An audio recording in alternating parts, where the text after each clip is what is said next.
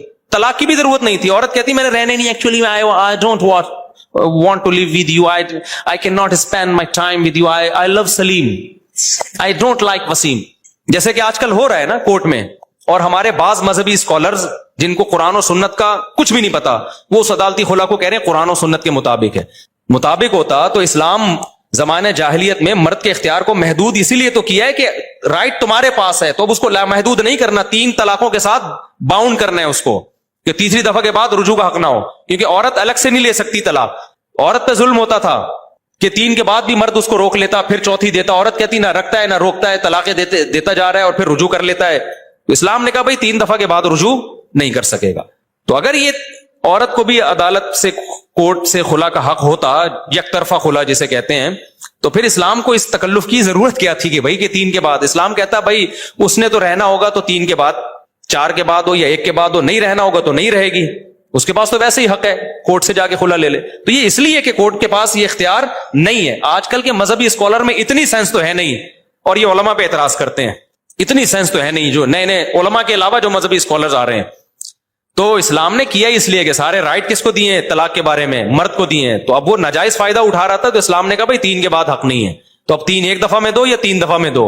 اسلام نے کہا اب تمہارے اختیار ہم نے محدود کر لیے ہیں، غصے میں دو، محبت سے دو، 3 ایک مجلس میں دو، ایک الگ الگ مجلس میں دو. قرآن و سنت نے ایسا کوئی فرق نہیں کیا ہے. وہ جو اہل حدیث پیش کرتے ہیں نا کہ نبی کے دور میں 3 طلاقیں ایک ہوتی تھی، اس میں کہیں بھی یہ نہیں ہے کہ ایک مجلس کی 3 طلاقیں ایک ہوتی تھیں.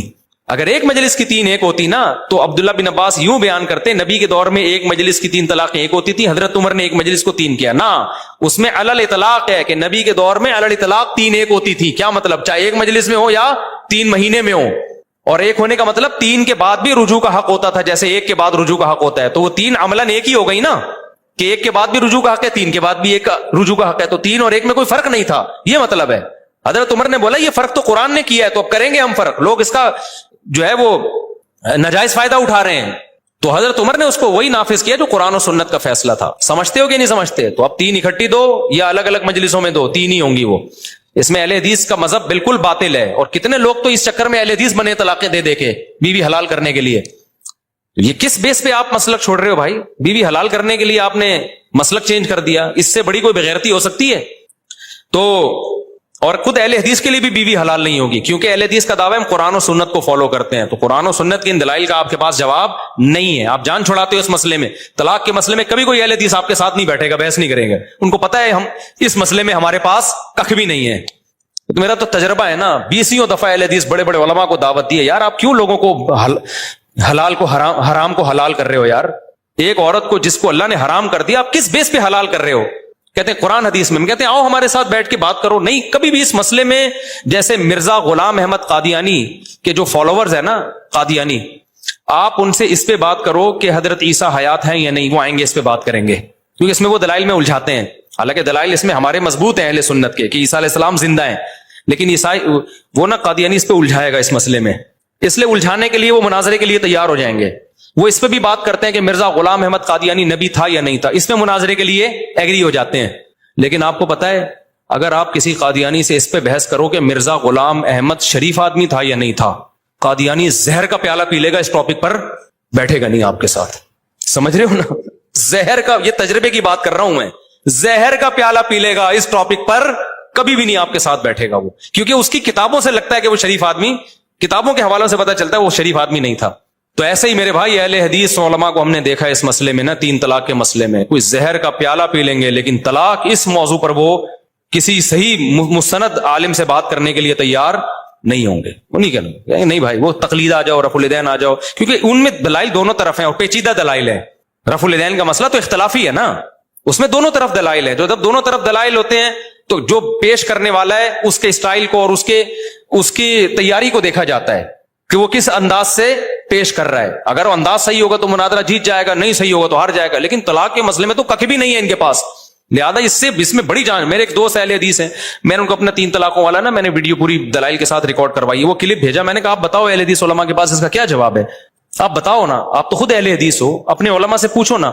تو کہتے ہیں میں نے ان علماء سے بات کی ہے, وہ کہتے ہیں یار چھوڑو اختلافی مسئلہ ہے, کیا رکھا ان مسئلوں میں, آج سے تھوڑی, یہ تو بہت پرانا مسئلہ ہے. میں نے کہا اسی پہ بات کر لیں گے کہ پرانا ہے یا نیا ہے. ٹھیک ہے نا, نہیں بیٹھتے اس پہ وہ. تو اس لیے چاہے اہل حدیث اپنی بیوی کو 3 طلاقیں دے یا کوئی حنفی شافی دے, 3 طلاقوں کے بعد قرآن و سنت میں بہت واضح ہے میرے بھائی کہ بیوی حلال نہیں ہوگی.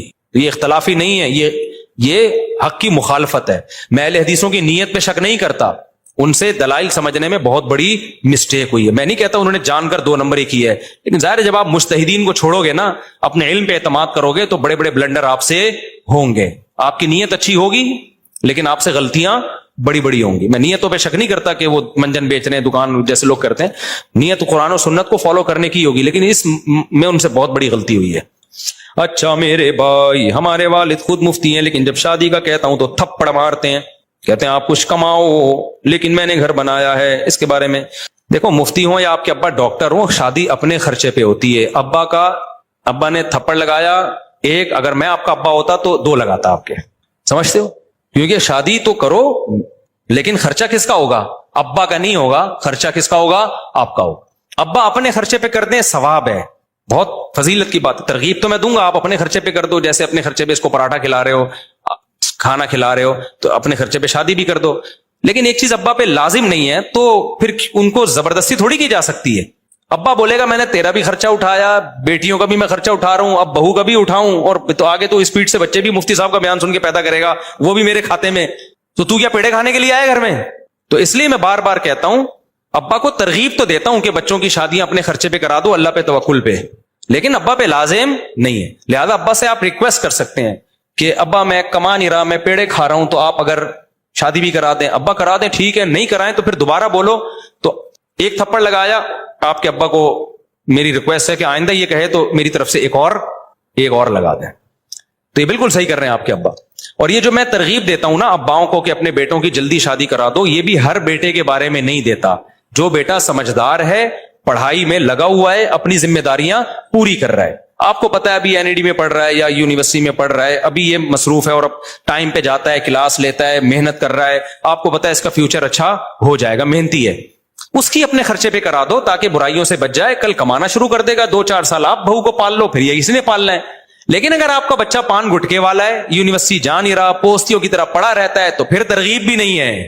پھر میں نہیں کہتا ایسے بچے کی شادی کرا دو, عذاب جان بن جائے گا تمہارے لیے. یہ میں نے ایسے لوگوں کو ترغیب دی, میں نے ان کو لوگوں کو بتایا کہ تمہارا بچہ سمجھدار ہے, شادی کرا دو. انہوں نے کرا دی, آج زندگی بن گئی ان لوگوں کی. کہہ رہے ہیں بچہ بھی برائیوں سے بچ گیا, گھر میں ماشاءاللہ ہمیں جو ہے بہو جب دیکھتی ہے نا میرے سسر مجھے کھلاتے پلاتے ہیں, تو بہو کی آنکھوں, سسر کی آنکھوں میں آنکھیں ڈال کے بات بھی نہیں کرتی پھر وہ, ٹھیک ہے نا, اپنے باپ کی طرح سمجھتی ہے اس کو. تو بڑا اچھا ماحول بن گیا. لیکن ایسے بھی لوگ ہیں, ان کو میں نے کہا تھا اس کے بیٹے کی شادی نہیں کرانا. انہوں نے کہا میرا بچہ 25 سال کا ہو گیا, اب گناہوں میں جائے گا. میں نے کہا نہیں کرانا چاہیے, 38 سال کا ہو جائے, کیونکہ یہ سوچتا ہے اگر تم نے اس کی شادی کرا دی نا, خون کے آنسو رو گے تم, خون کے آنسو. کسی کی بیٹی کی زندگی تباہ مت کرو. نہیں مانے, انہوں نے کہا آپ تو ایک طرف اتنی ترغیب دیتے. میں نے کہا میں آپ کو نہیں دے رہا ترغیب, یہ نہیں کراؤ اس کی شادی.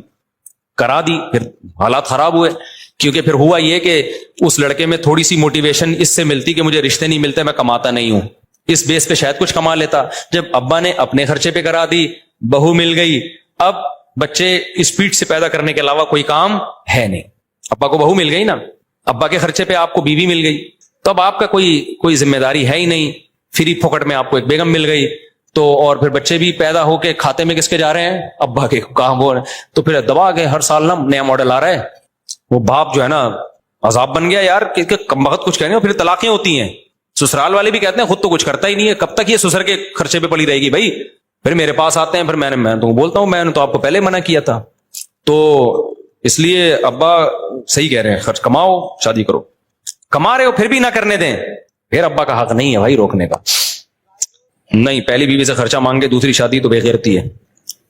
اچھا میرے بھائی مفتی صاحب آپ کہتے ہیں کہ ہر عالم کے پیچھے نماز ہوتی ہے, دوسری دارالعلوم دیوبند کا فتویٰ موجود ہے کہ مماتی کے پیچھے نماز نہیں ہوتی. بھائی ایسا نہیں ہے یار, مماتی کے پیچھے نماز ہو, صرف مشرک کے پیچھے نماز نہیں ہوتی.